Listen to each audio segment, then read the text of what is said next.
사무엘상 16장 7절의 말씀을 우리 함께 봅니다. 사무엘상 16장 7절.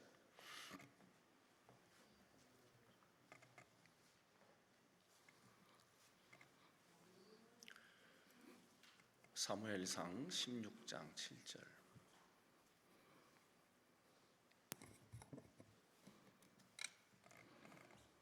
다 같이 합독합니다. 여호와께서 사무엘에게 이르시되 그의 용모와 키를 보지 말라. 내가 이미 그를 버렸노라. 내가 보는 것은 사람과 같지 아니하니 사람은 외모를 보거니와 나 여호와는 중심을 보느니라 하시더라. 아멘. 목동능력교회 이동성 목사님이십니다.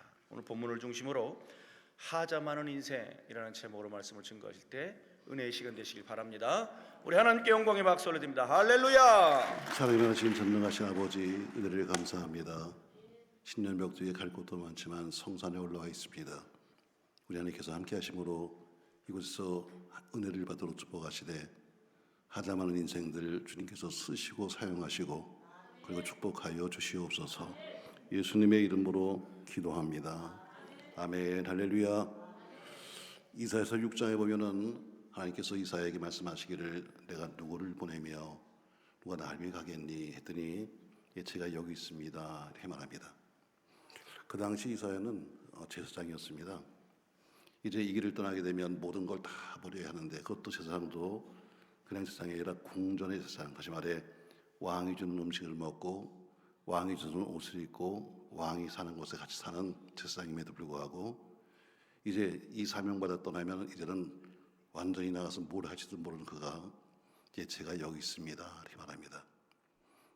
오늘 주신 말씀 통해서 여러분과 저도 하나님의 부르심에 아멘 할 수 있기를 바라면서 그가 말했던 것처럼 주님 내가 여기 있사오니 나를 보내세요. 우리 한번 찬송하고 가십시다 여러분.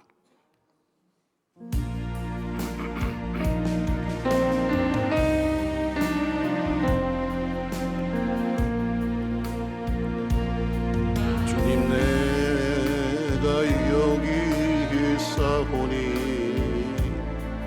나를 보내소서. 나의 마음 나의 몸 주께 드리오니 주 받으옵소서. 주님 내가 여기 있사오니 나를 써주소서. 가진 것 모두 다 주께 드리오니. 다시 한번 처음부터 다시 합니다. 주님 내가 여기 있습니다. 나를 보내세요. 주님 내가 여기 있사오니 나를 보내소서. 나의 마음 나의 몸 주께 드리오니 주 받으옵소서.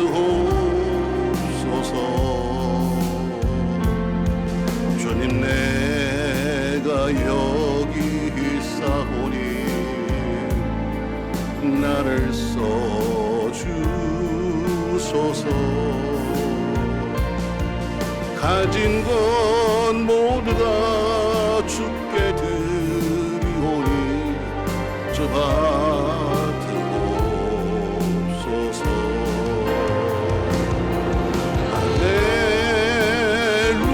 할렐루야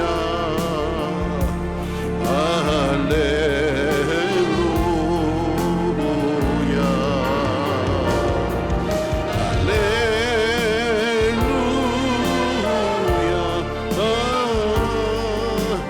할렐루야. 다시 한번 해요. 주님 내가 여기 있습니다. 나를 보내주세요.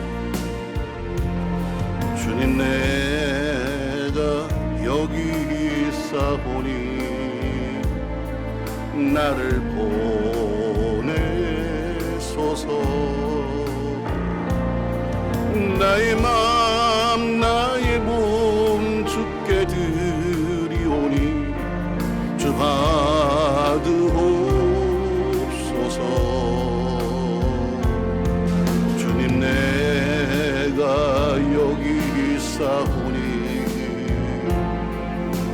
날 써주소서.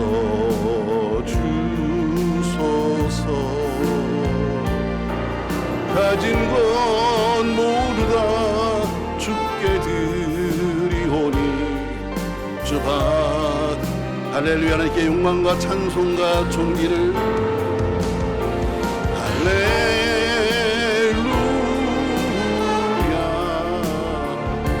할렐루야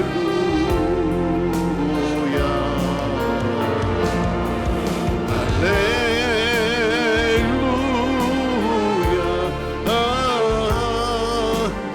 다시 한번 여러분 두 손 들어서 하나님께 영광과 찬송과 존귀를 할렐루야 할렐루야. 영광을 받으시옵소서. 할렐 찬송을 받으시옵소서. 할렐루야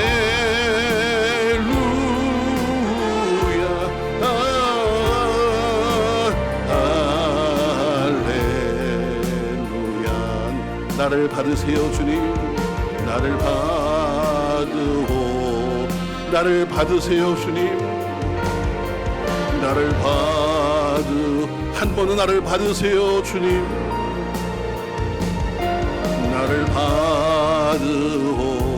다 같이 한번 통성으로 주님 부르신다면 우리가 충성하게 돼 다 같이 한번 통성으로 기도합니다. 주여 주여 주여. 이 시간 하나님 부르심 따라 성산까지 왔습니다.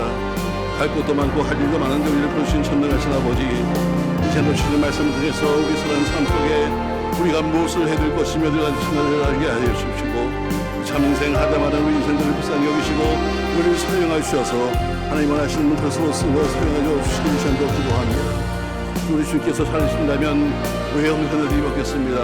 그래도 불구하고 부족한 것을 붙여쓰는 전능하신 아버지, 우리도 이 시간 붙여쓰시고 만들어주셔서 하나님의 건데 모두가 함께 쓰임받는 것을 기도하시며 하나님께 쓰임받는 길이 무엇인가, 그 쓰임받는 길이 무엇인가를 위하라. 그렇게 살 수 있도록 온전히 순종할 때로 주님 축복하여 주시옵소서. 주시옵소서. 주시옵소서. 할렐루야 할렐루야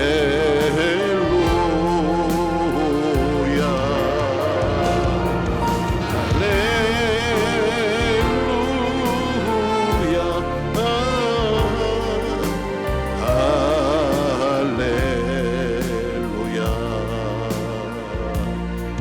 나를 받으옵소서.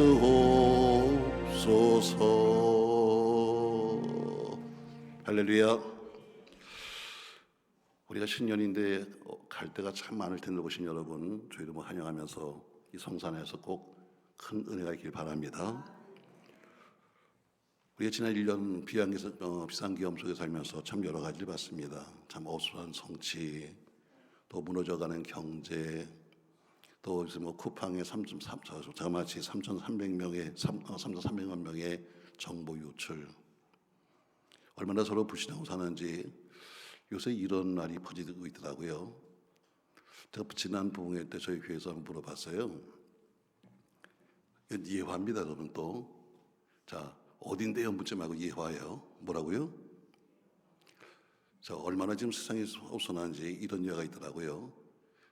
한강 앞바다에 배가 떴는데 배가 그냥 사고 나서 파손됐대요. 근데 사람이 3명 탔대네요. 한 사람은 목사, 한 사람은 어린아이, 한 사람은 국회의원, 3명이 물에 빠진 거예요. 근데 옆에서 이 낚시집에서 말이죠, 사람을 구해야 될 텐데 3사람 중에 누굴 제일 먼저 구하겠니? 하고 그렇게 질문을 했어요. 여러분 같으면 제가 묻겠습니다. 여러분, 자, 지금 3명이 동시에 빠졌습니다. 한 사람은 목사, 한 사람은 어린아이, 한 사람은 국회의원. 근데 옆에서 지금 구해주는 사람은 딱 한 사람입니다. 자, 여러분 같으면 누굴 구하겠어요? 자, 손 들어보세요. 여러분, 목사. 이러니까 한 명도 안 들더라고요. 나 진짜 아주 실망했어요. 세상에 목사는 빠지면 한 명도 손을 안 들어. 아마 누가 그래요. 하나님이 구하실걸요 그러더라고요. 세상에. 아니 목사가 빠지니까 세상에 한 명도 손을 안 들어. 저희도 그래서 그러더라고요. 자, 두 번째, 자, 어린아이. 자, 세 번째, 국회의원. 한 분 드셨네요. 야, 정답은요, 국회의원이래요. 그래서 왜 그러냐 하고 물어봤더니 국회의원이 빠지면 한강이 오염될까 봐 빠졌는데 한강 오염 수치가 높아질까 봐 그래서 국회의원 먼저 건진대요. 이 세상에 요새 나오는 그런 그 이야기입니다. 높은 명예, 높은 권세, 순식간에 다 무너질 때도 있고 또 오히려 남들의 질타의 대상이 될 수도 있고 때로는 건강했던 사람이 오늘 보면 싸늘한 시신되어서 나타날 수도 있고 다 이게 다 뭐냐면 하자죠. 요새 시끄러운 게 다 하자 문제 아니에요? 저 사람이 하자가 생겼어. 무슨 돈 주고 받았대. 다 하자죠, 여러분. 그 결국 하자가 사람을 무너뜨립니다. 결국 인생도 하자 걸리면 안 되죠. 근데 그런 일들이 어찌 한 사람, 두 사람뿐이겠어요. 많죠. 거의 다죠. 하자 많은 사람들이. 저는 설교 제목을 하자 많은 인생들이다. 이런 제목으로 잡았어요. 사실 뭐 제가 몇 주 전에 우리 교회에서 했던 설교입니다. 하자 많은 인생들. 어쩌면 결점 많은 인생들이죠. 젊은 청년이 상담하러 왔습니다. 그 청년이 말을 시작하는데 어떻게 오셨습니까? 했더니 제일 먼저 하는 얘기가 뭐냐면 목사님 저는 가진 게 아무것도 없습니다. 이렇게 시작했어요. 청년이 저는 배운 것도 없고 유산도 없고 재질도 없고 가정적인 배움도 없습니다. 뭐 소위 말하면서 아빠 찬스도 없고 엄마 찬스도 없는 거죠.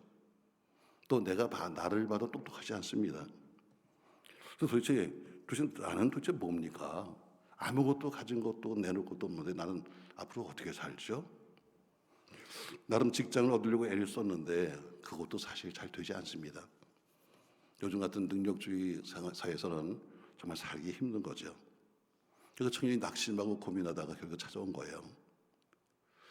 그 청년에게 대답할 수 있는 것은 딱 하나였습니다. 그래도 너는 아직 젊잖아. 그래도 너는 그래도 믿음이 있잖아. 이것 위에는 아무것도 해줄 말이 없지요.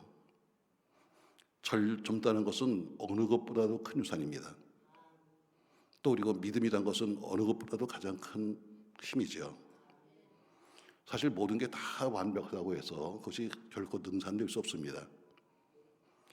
여러분 하나님의 세계를 보세요. 하나님의 세계를 보면요. 되게 완벽하다 하는 사람은 쓰신 적이 별로 없어요. 야, 저 사람은 참 완벽하네. 이런 사람을 성경에 쓰지 않습니다. 하나님이 사용한 사람들 보세요. 주로 약점 있는 사람, 부족함이 있는 사람을 골라서 그들에게 사명을 맡으시고 사역을 맡기시고 일을 하셨어요.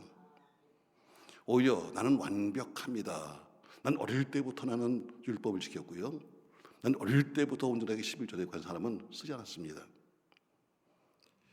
모든 것을 다 갖춘 사람, 난 완벽해 하는 사람은 사실 부족한 사람보다 훨씬 더 큰 약점이 있습니다.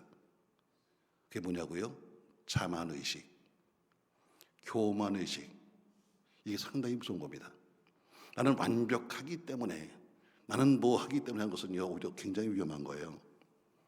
오히려 나는 부족합니다 하는 것, 이것이 훨씬 더, 난 부족하기 때문에 성실하고, 난 부족하기 때문에 인간적이고, 난 부족하기 때문에 진지합니다. 이게 더 훨씬 큰 겁니다.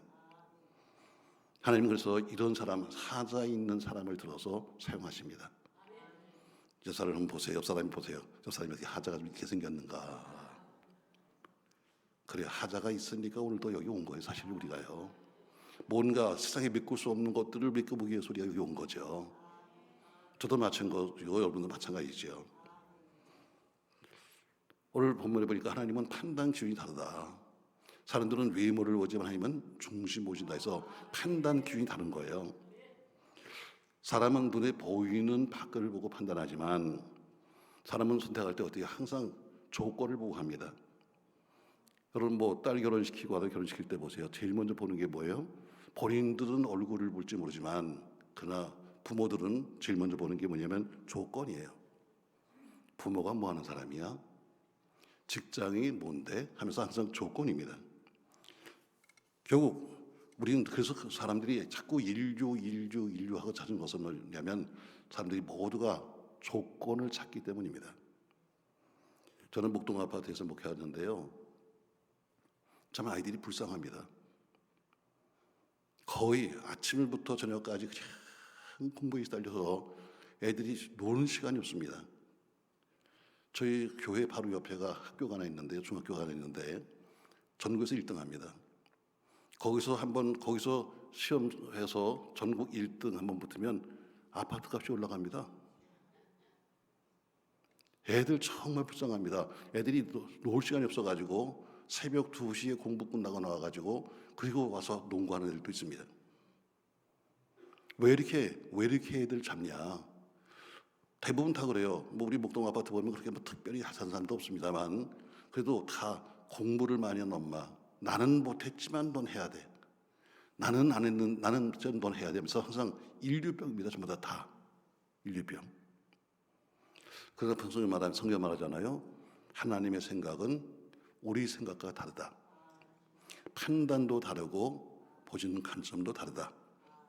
그러니까 우리는 하나님의 사람이니까 하나님이 보시는 판단 기준, 하나님이 보시는 생각을 우리는 배워야지.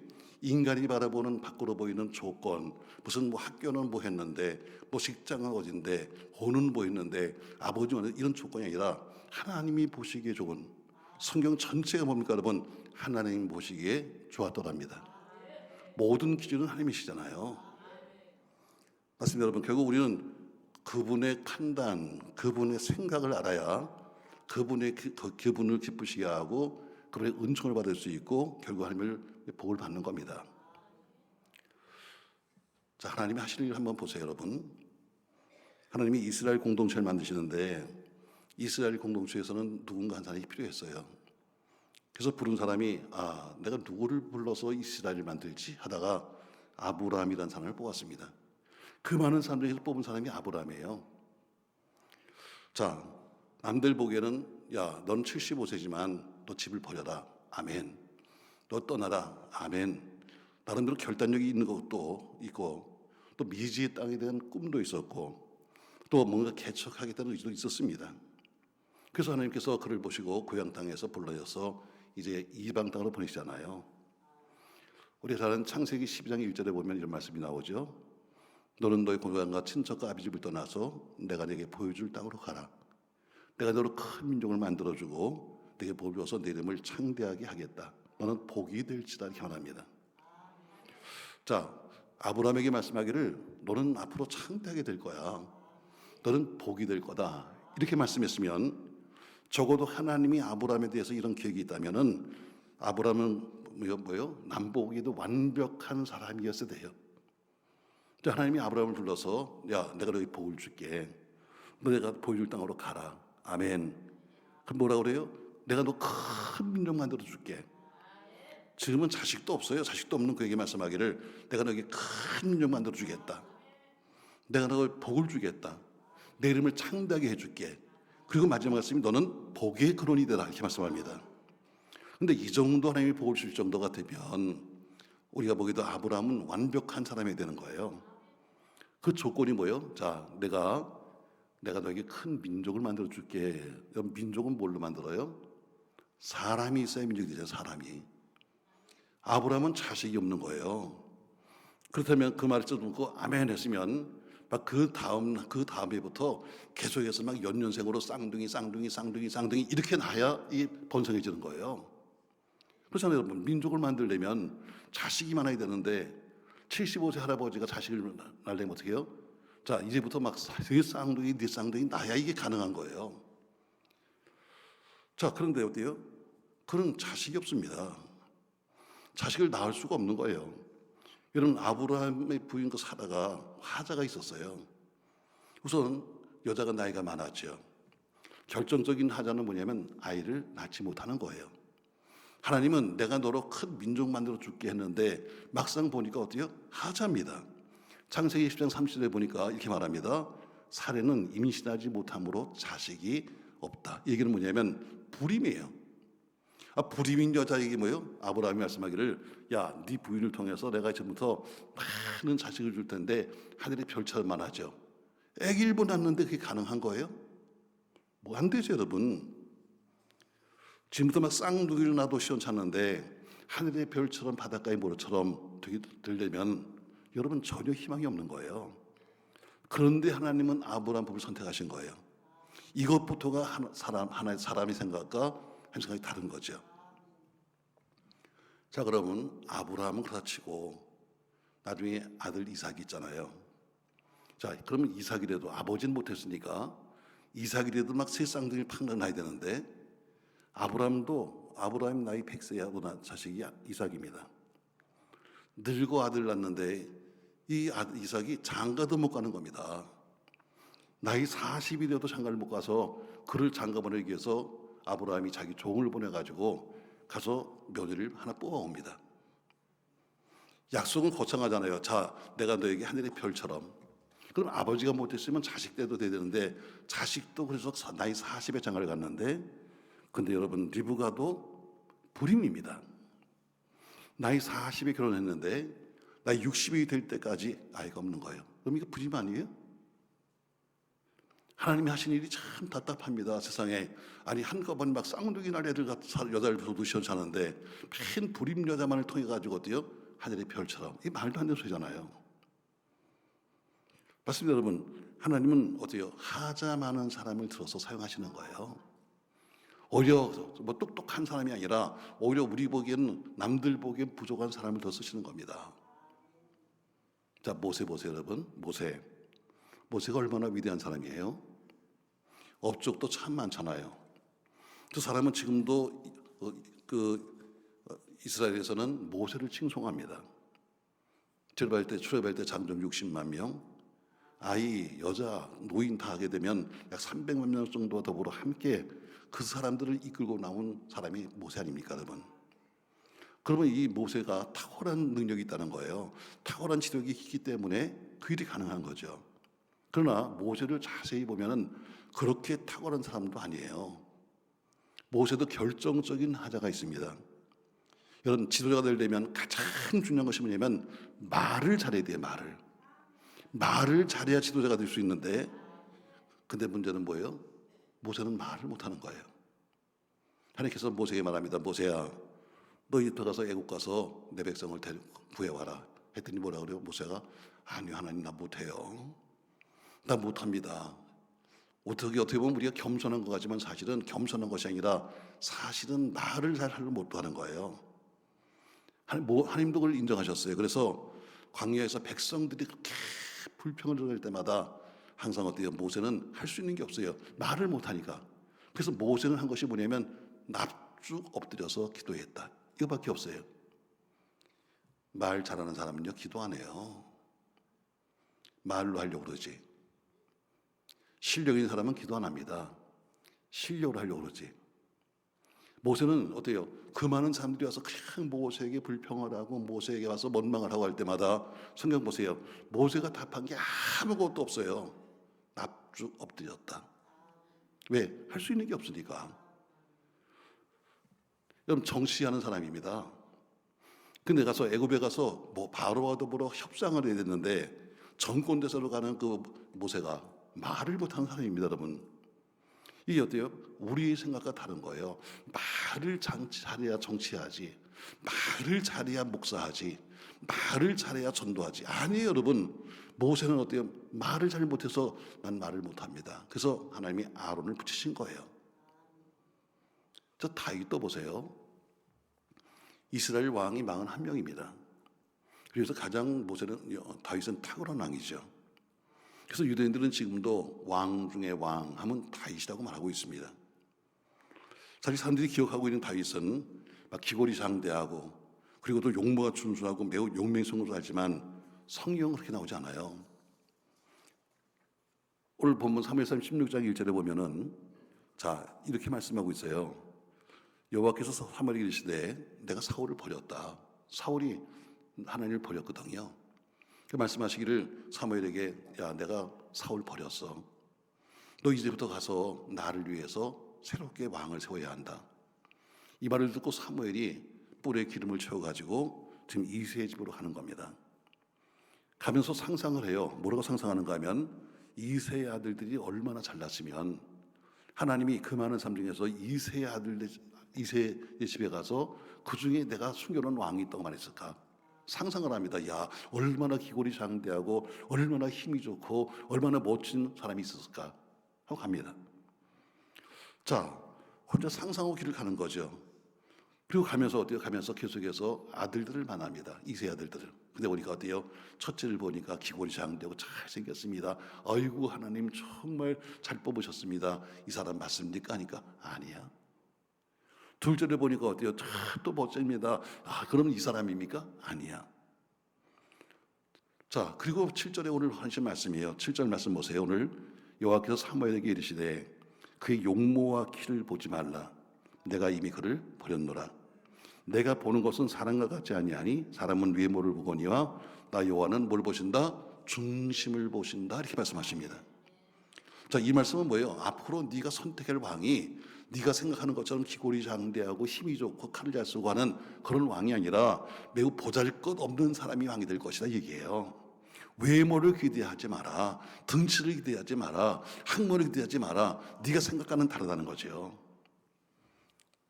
이세 집에 가서 보니 아들들이 다 잘났는데 하나님은 전부 다 아니라는 거죠. 그래서 묻습니다. 야, 이게 다냐? 그랬더니 아주 말재가 하나 있는데 그놈은요 자기 깜도 못 됩니다. 나이도 어리고. 그래서 지금 가서 걔는 양축 앉아 있습니다. 아버지가 보아도 내 아들 일곱째는 왕 될 사람이 아니야. 아버지가 봐도 얘는 틀렸어. 아예 부르지도 않고 너는 양이나 치고 있어라 이랬습니다. 왜? 다윗은 몸집이 있어 했습니다. 형들에 비해 너무나 부족했습니다. 근데 하나님께서 굳이 다윗을 부르시더니 그 다윗에게 기름 부으라 말씀하시는 겁니다. 이게 바로 하나님의 방법입니다. 사람과 생각과는 전혀 다른 거죠. 사람들은 키를 보고 찾습니다. 생김새를 보고 찾습니다. 학벌을 보고 찾습니다. 외모를 찾습니다. 그러나 나중에는 그것 때문에 후회한 사람 많습니다. 하나님은 무지한 사람을 들어서 유식한 사람을 부럽게 하시고, 가난한 사람을 들어서 부한 사람을 부럽게 하시고, 못난 사람을 들어서 잘났다고 하는 사람을 부끄럽게 하시는 겁니다. 자, 우리가 신약에서 가장 위대한 사도하면 바울 아닙니까, 여러분? 믿음의 선진 중에서 가장 큰 사도는 역시 바울입니다. 우선 배경이 좋죠. 로마의 시민권자입니다. 다소라고 하는 작은 도시에 태어났지만 그러나 그는 예루살렘으로 유학을 해서 그는 굉장한 부잣집 아들이었습니다. 그 당시 최고의 학부라고 했던 가마리엘 선생 밑에서 직접 그는 수학을 했고 헬라 철학에 능한 사람이었습니다. 베냐민 지파요, 어릴 때부터 율법을 배웠습니다. 나무랄 데 없는 조건이었었어요. 그러나 그런 모든 조건을 갖췄기 때문에 하나님이 쓰신 게 절대로 아닙니다. 바울도 큰 하자가 있었습니다. 고린도후서 9장 10장에서 9절부터 보면요, 고린도 사람들이 사도 바울을 보면서 이렇게 말합니다. 야, 바울은 글을 보면 참 중한데 얼굴을 직접 보니까 별 볼 일 없네, 이렇게 말합니다. 저희 9절 나왔네요. 같이 한번 읽어요. 이런 내가 편지들로 너희를 놀라게 하려는 것 같이 생각하지 않게 함이라. 10절 그들의 말이 그의 편지는 무게가 있고 힘이 있으나 그가 몸으로 대할 때는 약하고 그 말도 시원하지 않다. 고린도 교인들이 하는 얘기입니다. 자, 그 사람 편지를 보면 참 기가 막혀. 책을 보면 참 기가 막히다. 그런데 어때요? 직접 들어보면 어때요? 몸도 약하고 말도 시원찮아. 목사에겐 치명적입니다. 목사가 말을 못한다? 치명적 아니에요, 여러분? 오늘 바울은 스스로가 말합니다. 고린도 사람들이 나에게 말하기를 몸도에서 한 데다가 거기다 좀 말을 못해. 사람들이 기대했습니다. 저렇게 숭한 편지, 저렇게 멋진 편지, 저렇게 큰 영적인 편지 쓰는 정도라면은 얼마나 사람이 훌륭했을까 했는데 막상 보니까 어때요? 별볼일 없는 거예요. 키도 왜소하고, 또 체격도 약하고, 말도 어눌하고. 여러분, 바울이 얼마나 말을 못했는지는 사도행전 20장을 보면 알 수 있어요. 자, 전도여행을 마친 다음에 드로아에서 하룻밤을 묵으면서 집회를 합니다. 바울이 왔다니까 얼마나 많은 사람들이 모였는지 몰라요. 그 밤에 설교를 하는데 얼마나 언변이 없이 얼마나 길게 했으면 유두고가 졸다가 죽었어. 여러분, 유두고가 졸다 죽었어요. 그것도 어디요? 가서 꾸벅꾸벅 졸다가 어디 장에서 떨어 죽었어요. 얼마나 설교가 재미가 없고 얼마나 어눌했으면 듣는 사람이 죽었을까.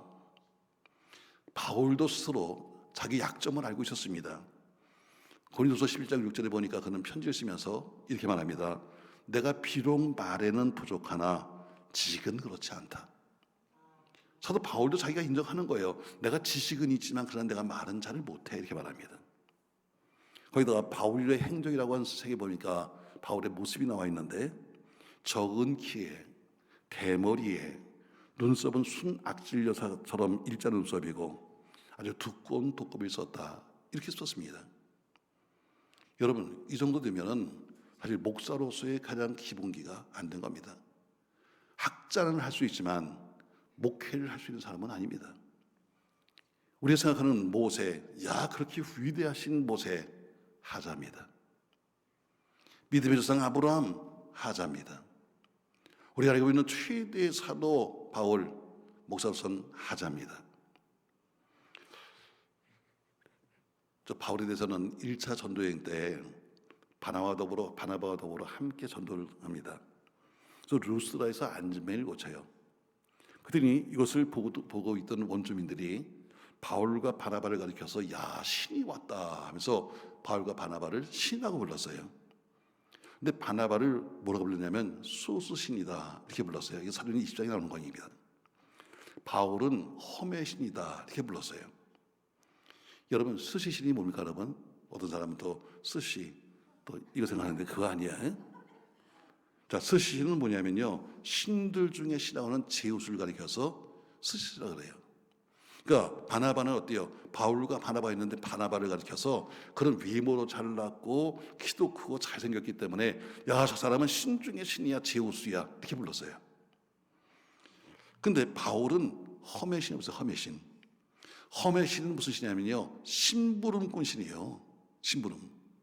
똑같이 바울과 바나바가 있는데 어때요? 능력이나 모든 것은 다 바울이 더 훌륭한데 사람들이 얼굴을 바라보면서 야 바나바는 제우스고 그리고 사도 바울은 어때요? 심부름하는 신, 험의 신이다, 이렇게 말합니다. 바울이 외소했기 때문에 그렇게 평가받은 거예요. 거기다 바울은 병도 있었잖아요. 바울의 병은 어떤 사람은 지독한 안질이었다, 이렇게 말합니다. 어떤 사람은 심지어 사도 바울이 간질병 환자였다, 이렇게 말하고 있습니다. 확실한 병명은 나오지 않지만 그러나 갈라디아서 보면은 그의 안질 문제가 나오고 있습니다. 그래서 바울은 뭐예요? 이렇게 말합니다. 나는 나의 약함을 자랑한다. 스스로가 말한 겁니다. 나는 나의 약함을 자랑해. 하나님이 건강한 사람 다 놔두고 힘이 넘쳐서 말이요 매일 운동하고 매일 이런 사람 놔두고 왜 하필이면 병력한 바울을 택했습니까? 오히려 그를 더 어때요? 약하게 만들어서 하나님이 사용하셨습니다. 오히려 바울을 건강하게 다 고치셔서 막 눈도 막 잘 보이고 키도 갑자기 좀 크고 머리도 좀 나고 이렇게 쓰는 것이 아니라 오히려 더 약하게 만들어서 쓰신 겁니다. 사랑하는 성도 여러분, 이게 하나님의 방법입니다. 많은 사람들이 이렇게 말합니다. 내가 완벽하니까 날 불러주신 거 아니야? 천만합니다. 여러분 가지가 하자가 있기 때문에 불러낸 겁니다. 맞습니다, 여러분. 저도 참 하자 많은 인생이죠. 저도 뭐 여기 자주 뭐 오는 편이라서 여러분이 알고 있습니다만 저도 일반 사회에서 사회생활하는 사람입니다. 생각하려면 뭐 노가다 출신이고 현장에서 뭐 봉사하고 하던 사람입니다. 어떤 분이 물어봐요. 목사님은 전공과 난 전공이 기계입니다. 부전공은 뭐예요? 고수업입니다. 그게 제 옛날 모습입니다. 왜 현장에서는 옛날엔 그게 다 일이었으니까 비 오면 쉬는 날이고 쉬는 날이면 돌려야 되고 돌리는 날이면 쏴야 되고 이게 재미있습니다. 여러분, 이게 보통 문제가 아니다, 여러분. 우리 친구가 다 그랬습니다. 왜? 다 똑같은 학교를 다녔으니까. 저는 형제가 없습니다. 그러니까 그냥 가까운 친구들밖에 없습니다. 그렇게 살았습니다. 그럼 제가 어쨌든 인생사 살다가 망가져서 다 나눠서 거지가 됐습니다.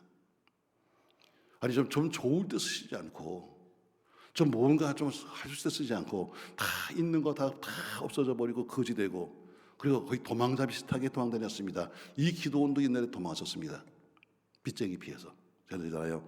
나는 빚쟁이 피할 땐 기도원이 최고다. 내 인생 살아본 경험은 최고다. 아마 여기도 한 2분 오셨다는 소문을 들었어요. 그리고 또 기도원도 있잖아요. 이런 기도원을 가야 돼요. 그게 빚쟁이가 왔다 가. 금식 기도원. 저를 잡으러 왔습니다. 근데 들어보니까 금식이라는 자가 크게 써 있거든요. 그러니까 불쌍한가 봐. 돈 주고 가더라고. 그거 먹고 있으라고. 일단 살려놔야 받을 거 아니에요, 여러분. 아니, 좋을 때 좀 쓰시지 않고, 뭔가 좀 잘 나갈 때 쓰시지 않고, 인생 다 망가져 버리고 거지되고, 그리고 정말 갈 데 없었을 때. 저는 그래서 제가 쓴 우리 홈페이지에 썼습니다. 내 인생의 마지막 막장에서 나를 건지신 하나님, 내 인생의 마지막 막장에서 나를 건져올신 하나님, 그 예수 위해 살아야겠다. 맞습니다, 여러분. 좀 좋은 뜻 쓰시는 게 아닙니다, 여러분. 오히려 약하게 만드시고, 오히려 없게 만드시고, 오히려 힘들게 만들어서 더 이상 의지할 데가 없어. 하나님, 당신밖에 없네요. 여러분, 그걸 일찍 배우는 사람은 복 있는 사람입니다. 하나님밖에 없네요 하고 일찍 말할 수 있는 사람은 복된 사람이고요. 아직도 난 그래도 실력이 있지, 아직도 난 친척이 있지, 아직도 숨겨놓은 아파트가 있는 사람은 아직 고생이 멀었습니다. 여러분, 매를 맞고 드실래요? 좋게 말할 때 드실래요? 선택은 여러분이에요. 매를 계속 맞고선 나중에 하나님 항복할 거야? 아니면 지금 좋을 때 할 거야? 맞습니다, 여러분. 저도 인생 막바지에서 저도 하자투성입니다. 사람이 살기 힘드니까 어때요? 거의 알코올 중독 비슷하게 갑니다. 어디 가도 날 부르는 사람이 없어. 옛날에는 그렇게 많던 친구, 그렇게 무슨 일만 생기면 모였던 사람 다 없어져요. 여러분 옆에 혹시 누가 친구가 있나요? 혹시 여러분 옆에 누가 친척이 있나요? 아직까지 뭔가 남은 게 있는 거예요. 그거 없어져 봐. 아무도 없어. 빨리 흔들어 봐. 그것만 배워도 여러분 큰 거 배운 거야. 지금은 내가 이용 가치가 있고 그래도 내가 좀 뭔가 좀 아직까지 좀 쓸 가치가 있으니까 남들이 오는 거지. 아무것도 저 사람은 쓸모가 없다 그러면요, 사실 아무도 없어요. 그래도 마지막 남는 것은 가족. 그래도 마지막 남는 것은 우리 주님밖에 안 계세요. 그래서 가족이 중요한 거예요. 다른 사람들 다 등 돌리고 도망가도, 다른 사람들 다 등 돌리고 외면해도 그래도 마지막까지 그래도 같이 가려고 하는 사람은 그래도 가족이에요. 그리고 주님이에요. 맞습니다, 여러분. 왜 인생 좋을 때 쓰시지 않고, 왜 인생 여러분 좋을 때 쓰시지 않고, 왜 하자했을 때 썼을까? 하면 바로 하자 많은 사람을 불러서 사용하시는 거예요. 그렇다고 하자가 있다고 해서 무조건 다 쓰시는 건 아닙니다. 중요한 자격이 있어요. 난 오늘 이걸 말씀드리고 싶어요. 인생은 다 하자가 있다. 여러분과 제가 나름대로 무슨 다 이렇게 걸치고 교회 가면 목사는 또 가운을 입고 폼을 잡고 하지만 여러분 다 비껴놓으면 별거 아니에요. 다 어때요? 우리 주님 보시는 건 껍데기를 보면서 목사가 걸친 후드를 보고 목사가 입은 가운을 보고 성가대가 입은 가운을 보고 그것이 아니라 보시는 것은 딱 3가지. 난 오늘 이걸 말씀드리고 싶어요. 하자가 있다고 그러면 다 쓰시나? 모세도 하자가 있었고 바울도 하자가 있으니까 나도 하자가 있는데 쓰시겠지? 천만에요. 비록 하자가 있지만 중요한 기준이 있어요. 쓰시는 중요한 자격이 있습니다. 첫 번째가 충성입니다. 충성. 여러분, 그 쓰임받은 사람은 다 하자가 있었지만 그러나 다 똑같은 동일한 하나의 그 특징이 있는데 그건 충성했다는 거예요. 충성. 사도 바울이 얼마나 진실하고 충성했나 제가 말씀드릴게요. 사도행전 14장에 보면은 유대인들 중에서 그 사도 바울을 죽이겠다는 사람이 나타나요. 우리가 저 바울을 죽이려는 먹지도 않을 겁니다 하는 사람들이 나타납니다. 그래서 사도행전 14장에 보면은 사도 바울이 붙잡힙니다. 유대인들이 와서 그 그 사도 바울을 돌로 쳐요. 그래서 얼마나 돌로 맞았는지 죽은 것 같았어요. 그래서 남들이 보기에도 저 죽었다 해가지고 사도행전 44장에 보니까 그 사도 바울을, 죽은 사도 바울을 끌어다가 시굽은 저 밖에, 성 밖에 내다 버렸어요. 시간이 많이 지난 다음에 바울이 깨나요. 죽은 게 아니라 좀 까무러친 거죠. 어두 터져가지고. 그 다음에 일어난 그 바울이 어떻게 됐느냐. 자, 사도행전 14장 20절 말씀 보면 이렇게 말합니다. 제자들이 둘러섰을 때 바울이 일어나 그 성으로 다시 들어갔다. 그 성, 자기를 지금 때려서 지금 죽이려고 지금 사람들이 모여서 다 자기를 돌로 쳐서 죽었다고 생각했던 사람들이 있는 그 성, 자기 더 들어가면 또 맞아 죽을지도 모르는 그 성으로 바울이 다시 들어갔다. 저는 제가 신학교 다니면서 제 신학교에서 가장 은혜 받던 장면이 여기였습니다. 왜 바울이 지금 그 성에 들어가면 또 죽을지도 몰라. 나 같으면 그렇게 매를 맞고 살아났으면 아이고 잘 됐다고 도망가야 될 텐데, 바울은 다시 그 죽음의 성을 향해서 다시 걸어갔다. 이유가 뭐냐? 그 성에는 구원받을 백성이 있기 때문에, 그 성에는 구원을 받을 백성이 있기 때문에 죽음의 성을 향해서 다시, 죽을지도 모르는 그 성을 향해서 다시 들어가는 사도 바울, 바로 이런 충성스러움을 쓰시는 겁니다. 난 하자가 있으니까 쓰실까? 아닙니다, 여러분. 가장 중요한 것은 아무리 하자가 있어도 충성스러움을 쓰시는 겁니다. 바울이 전도하는 중에 루스에 갑니다. 거기서 매를 맞지요. 그리고 동굴밖에 내다 버렸음에도 불구하고 그는 돌무더기를 헤쳐지고 나서 그 부러진 다리를 끌고, 매를 맞았으니까 그때 부러진 다리를 끌고 질질 끌면서 다시 루스라 성으로 갑니다. 맞습니다, 여러분. 생각해 보세요. 내가 이 복음 때문에 지금 매를 맞고, 복음 때문에 내가 지금 죽게 되었는데, 다시 복음 때문에 그 성을 들어간다는 것은 여러분 아무나 할 수 있는 게 아닙니다. 가보니 성 안에서 제자들은 사도 바울의 장례를 치를 준비를 하고 있는 거예요. 사도행전 14장 20절에 보면요, 바울은 그 몸을 가지고 성에 들어갔다가 더베로 갑니다. 더베는 루스트라에서 약 250리 정도 떨어진 곳이에요. 먼 곳입니다. 그 당시에 차가 있습니까? 무슨 다른 운반 방법이 있습니까? 걸어서 가는 거예요. 그 부러진 다리를 질질 끌면서, 그 매맞은 몸을 그거 가지고, 그 깨진 몸을 가지고 어때요? 가서 그 다음날 아침 일찍이 복음 때문에 떠나는 사도 바울의 이 충성스러운 모습. 남들은 그랬을 거예요. 목사님 좀 쉬었다 가세요. 좀 며칠간만 좀 쉬다 가세요. 그러면 그거 어떻게 하실 겁니까? 그러나 바울은 고집을 피면서 아니야, 가야 돼. 복음 전도를 위해서, 오직 주를 위해서, 복음을 전파하고 또 사랑을 주님을 위해서라면 자기 몸을 아끼는 사람이 바울입니다. 바로 이런 충성을 쓰시는 거예요. 전 여러분과 제가 올해 쓰임 받기 바랍니다. 꼭 쓰임 받았다, 이것이 무슨 목사가 되었다, 전사가 되었다, 이것이 아니라 무엇으로 쓰임 받든지 간에 하나님은 어때요?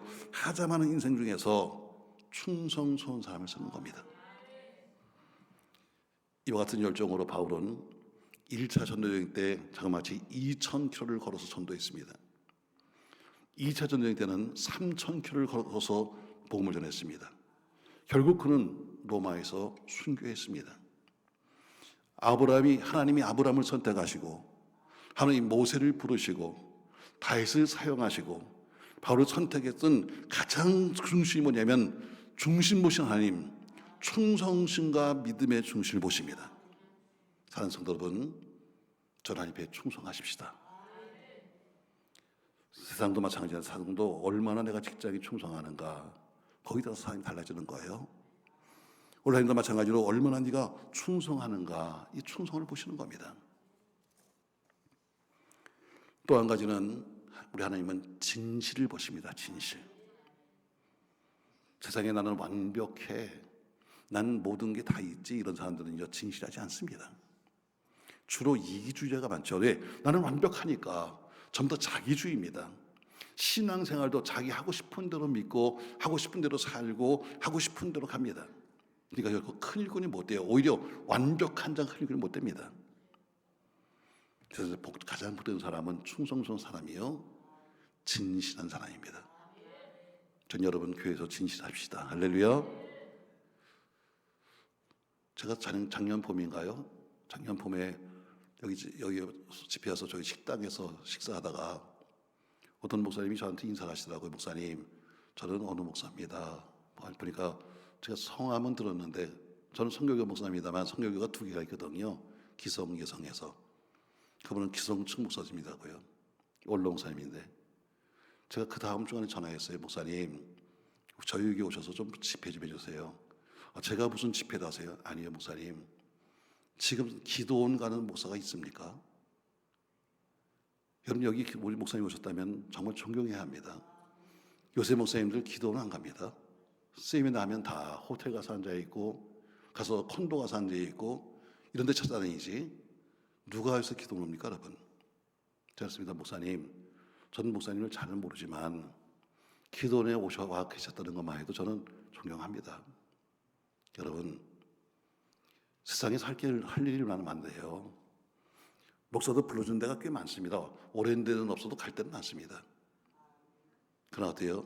그래도 갈절이 안 갈절이 찾아가는 진실함. 나는 비록 그분이 하신 얘기예요. 나는 비록 내가 은퇴했지만 난 그래도 지금도 목회하는 것처럼 살고 싶습니다. 맞아요. 여러분, 진실해야 합니다. 아니면 진실함을 쓰시는 거예요. 전 여러분, 하나님 앞에도 사람 앞에도 자기 자신 앞에도 진실하십시다. 할렐루야.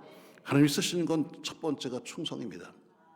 바울의 충성을 보시고 모세의 충성을 보시고 다들 때요, 아브라함의 충성을 보시고 다 충성을 보시고 아멘, 그걸 보고 쓰신 거예요. 두 번째는 진실함입니다. 진실함. 또 하나는 어때요? 오늘 본문처럼 중심이에요. 네 마음 중심에 내가 있니? 네 마음 중심에 네 자식이 있니? 하나님 중심 보시는 거예요. 저희 교회 후임자가 지난 12월 28일 날 정해졌습니다. 제가 후임자를 데려오면서 딱 한마디 했습니다.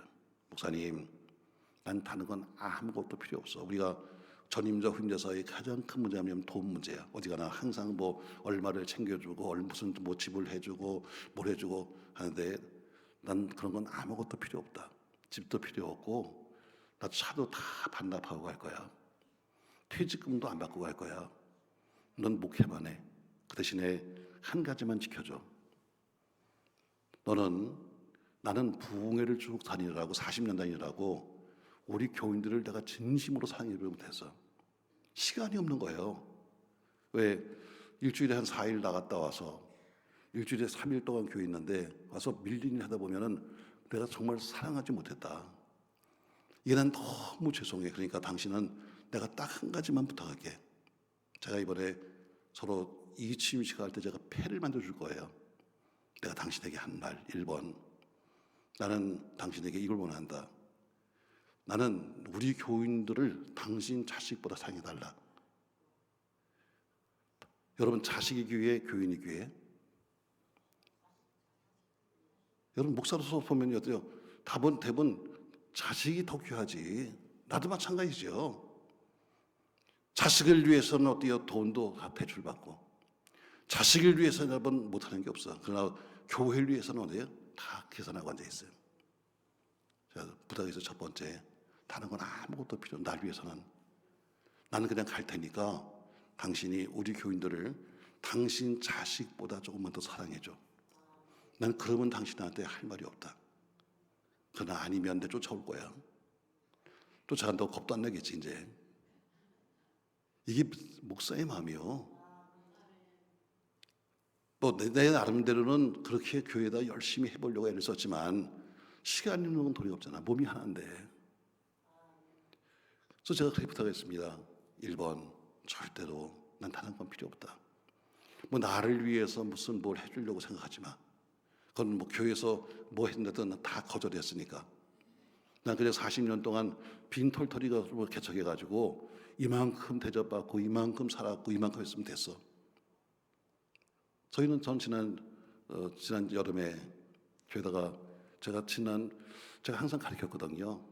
교인들한테 뭘 가르쳤냐면 저희도 부교육자까지 하면 꽤 인원이 됩니다. 여러분, 제가 어려울 때 보니까, 제가 정말 힘들 때 보니까 신방하면서 드리는 신방 헌금 자체가 너무 부담됩니다. 다 망해서 서울 살다가 시골로 갔는데요. 시골에 갔는데 바로 교회가 바로 우리 집 앞이야. 단칸방에 가는데. 근데 믿음도 없는 제가 아무리 목사님 한번 신방 받았으면 좋겠다 그런 생각이 들었어요. 그래서 신방을 요청했어요. 작은 시골 교회니까 그래도 거기 장로님 권사님한테 우리 집에 신방 한번 목사님 오시면 안 될까 했더니 이렇게 말합니다. 가야죠. 근데 가려면 2개를 준비하세요. 뭘요? 첫 번째 신방 감사 헌금, 예. 2번째 교통비. 난 이게 이해가 안 되는 거야. 길 하나 그냥 그 좁은 길 하나 건너면 목사님의 집이고 우리 집인데 왜 교통비가 필요하지? 이게 머리가 나빠요. 사실 이것 때문에 제가 걸려갔고요. 그래서 신방 봤어요. 목사님 드려야 되는 교통비가 얼마인지도 모르겠고 드릴 만한 돈도 없고, 그래서 저희 교회는 철칙이 하나 있어요. 누구든지 신방하면서 신방 감사헌금 위에 다른 돈을 받으면 그날 즉시로 해고다. 저희 교회 철칙이에요. 근데 그렇게 말했는데 보니까 나는 좀 받은 게 있어. 남한테는 왜 그래요? 제가 이유는 간단합니다. 제가 우리 부흥사들 못 사는 거 좋아서가 아니에요. 저들 신방하면서 뭘 생기는 게 나빠서가 아닙니다. 얻어먹으면 할 말을 못해. 다 흔들어봐. 여러분, 개가 왜 못 짖는지 알아요? 입에 뼈다귀를 물으면 짖지 못하는 거예요. 짖으면 뼈다귀를 놔야 되니까. 목사가 입에 다른 게 들어가면 뭐예요? 말을 못하는 거야. 교인이 뭘 잘못해도 책망을 못해. 왜? 먹은 게 있으니까. 이해가 되나 모르겠다. 이해가 돼요, 여러분? 그래서 제가 가르칩니다. 다른 교회 가면 하세요. 다른 교회는. 근데 우리 교회에서는 하지 마세요. 여기에서는. 왜? 내가 경험해 보니까 그게 좋은 건 아니더라. 내가 지금 그렇게 가르쳤기 때문에 지난 여름에 그동안 받았던 게 얼마인지 잘 모르지만 다 해서 우리 집에 있는 몇 천만 원을 갖다가 그동안 받았던 제 경비입니다. 그래서 내놨어요. 미친 사람이죠, 어떻게 보면. 근데 내가 그런 말을 해왔기 때문에 한 거예요. 내가 왜 중요한 것은 뭐예요? 중요한 것은 법이 아니야. 목사가 한 강단의 말이 중요한 거지.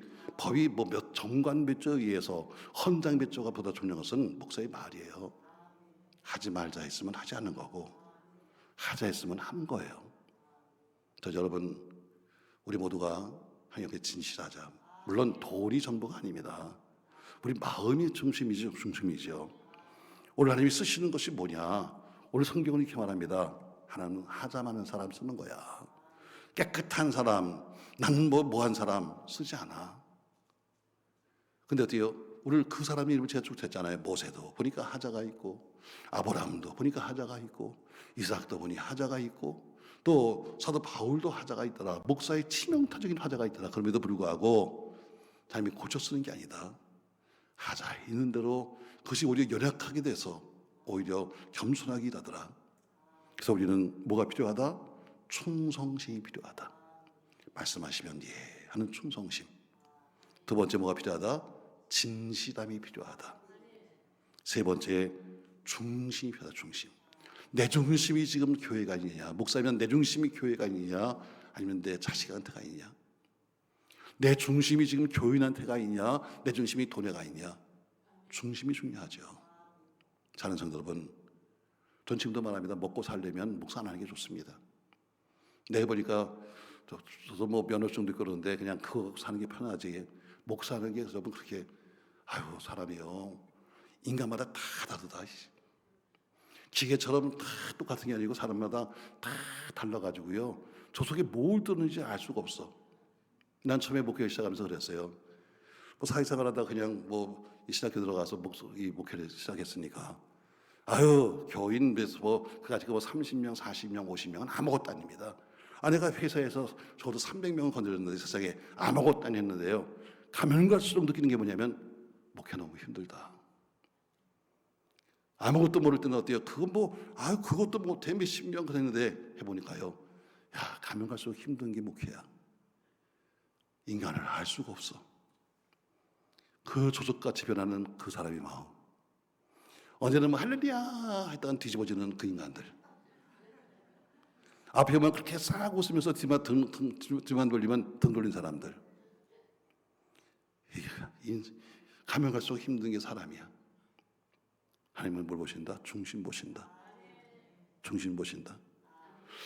오늘 이사야에 쓰는 말씀을 제가 맨 처음 시작했어요. 자, 이사야가 우시왕이 죽던 해에 이렇게 말합니다. 그동안 믿었던 왕이 죽었어요. 우시야 왕은 정말 정치 잘하거든요. 전쟁 잘하고. 그래서 우시야 왕만 있으면 모두가 다 그랬어요. 우시야 왕만 살아있으면 우리나라 걱정 없어.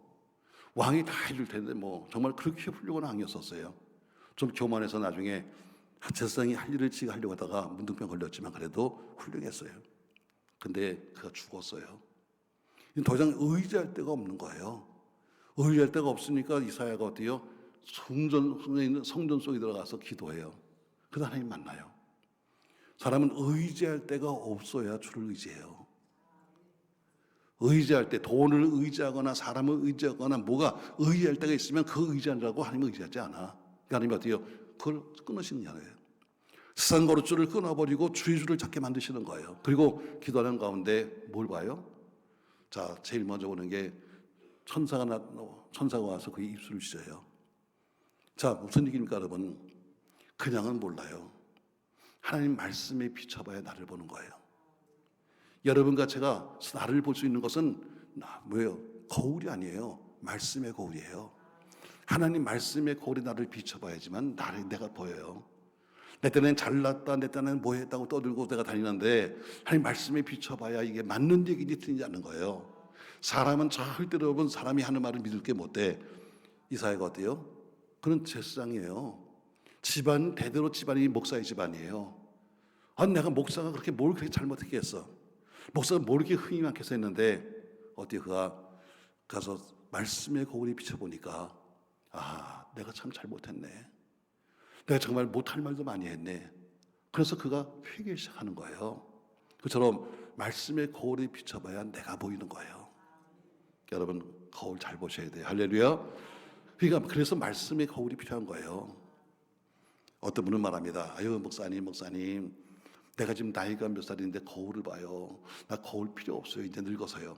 아니 여러분 나이가 들수록 필요한 게 거울이야.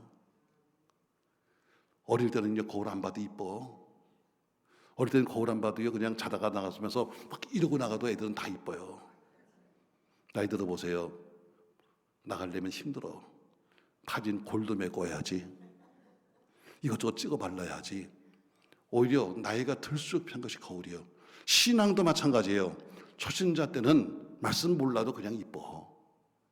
오히려 교회 속에 중직이 되고 목사가 되고 어때요? 교회 속에 일꾼이 되고 뭔가 더 신앙생활을 하면 할수록 필요한 것이 뭐냐면 거울을 봐야 돼요. 나는 옛날에 많이 봤으니까 난 안 봐도 돼요. 이게 사람을 잡는 거예요. 난 옛날에 뭐 이대로 아니까 뭐 하는 거예요. 이게 사람 잡는 거예요. 그래서 본 것이 뭐예요? 내 모습이 이 모습이었구나. 그리고 있는 그에게 말씀하시기를 내가 누굴 보내지? 누가 나에서 가지 않은 음성을 듣는 것처럼 전 여러분과 저보러 오늘 이런 말씀하고 있어요. 하나님은 하자 많은 인생을 쓰시는 거다. 내가 좀 하자가 있다고 해서 걱정하지 말자. 우리 여기 남편분들 하자 때문에 걱정하지 말아요. 맨날 집사람은 당신 하지만 괜찮아. 하자가 있어도 괜찮아. 하나님은 하자 있는 삶을 우리가 더 쓰시는 거예요. 오히려 어떻게 쓰시는 거예요? 그것을 약한다는 것을 인정하게 되면 쓰시는 거예요. 근데 지금 보는 건 세 가지예요. 첫 번째 뭘 보신다? 충성을 보신다. 기억하세요 여러분. 하나님은 충성을 보신다. 하나님을 보신다. 진실함을 보신다. 세 번째 뭘 보신다? 우리의 마음 중심 보신다. 전 여러분 하나님 앞에 우리 마음 중심이 인정받기 바라고 그래서 오히려 우리의 작은 하자가 우리 하나님을 기쁘시게 하는 그런 은혜가 있길 주님의 이름으로 축복합니다. 맞습니다. 여러분과 제 마음속에 정말 주님을 사랑하는 마음이 있다면 우리 주님이 사용하지 않겠는가? 전 올해 여러분과 제가 교회를 섬기든 또 혹은 여러분이 뭘 하든 어디 가든지 항상 진실함과 충성함과 마음 중심 보신 하나님께서 여러분을 사용하시는 그런 은혜가 있기를 주 이름으로 축복합니다. 하자 괜찮아요. 하나님이 고쳤으면 거니까. 하자 괜찮아요. 그것 때문에 여러분 울 거 없어요. 못 고쳐주는 걸 어떡하겠어요. 여러분 이제라도 진실하게 살면, 충성하고 살면 우리 하나님이 고쳐주실 것을 믿으면서 우리가 이렇게 쓰임받는 우리 모두가 되기를 예수님의 이름으로 부탁합니다. 이런 찬양 한번 할까요 여러분? 내 사랑하는 이름 예수. 예수님 사랑하십니까 여러분? 우리 진실한 마음으로 한번 여러분 찬양하고 기도하시죠. 내 사랑하는 그 이름 예수.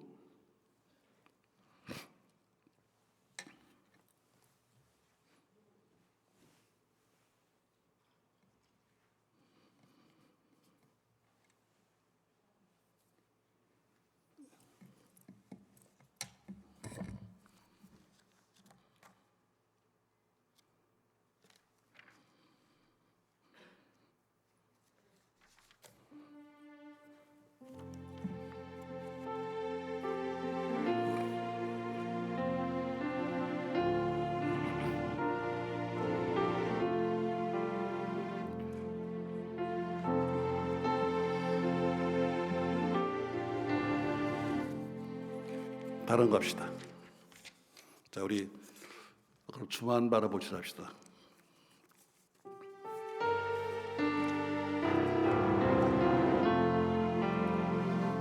하나님의 사랑을 사모하는, 하나님의 평안을 바라보는 자, 너의 모든 것 창조하신 우리 주님이 너를 얼마나 사랑하시는지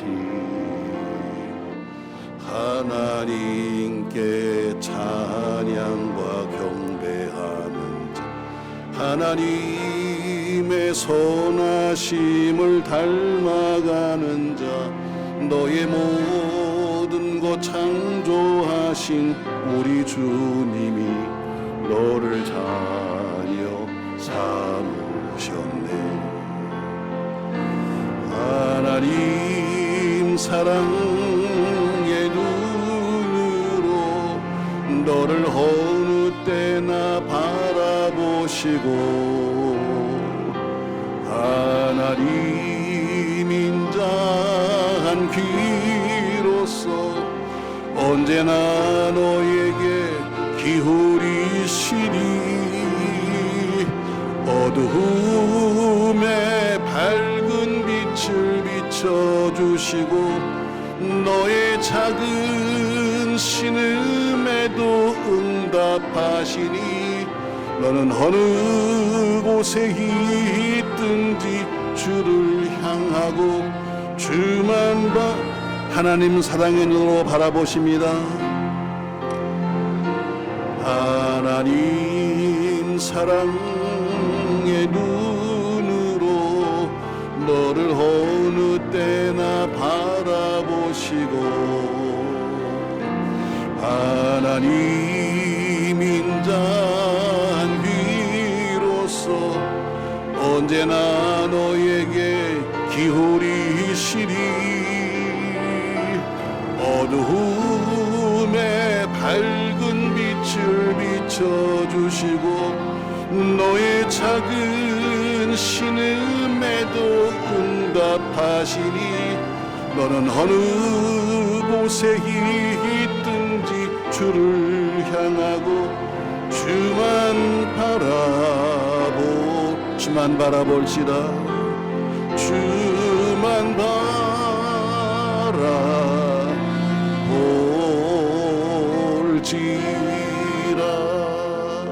여러분 다 같이 한번 기도하겠습니다. 하나님, 참 우리 하자 많은 인생들입니다.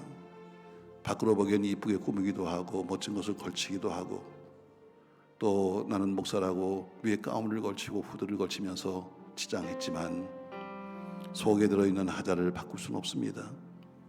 하나님이 하자 많은 인생을 들었었던 것처럼 우리도 사용하여 주옵소서.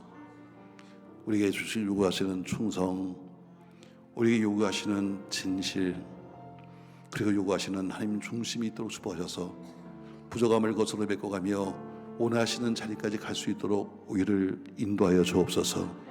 하나님, 이 시간도 사모합니다. 이 시간도 창을 바라봅니다.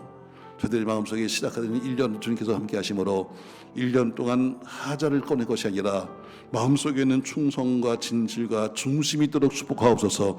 다 같이 우리 통성으로 기도합니다. 주여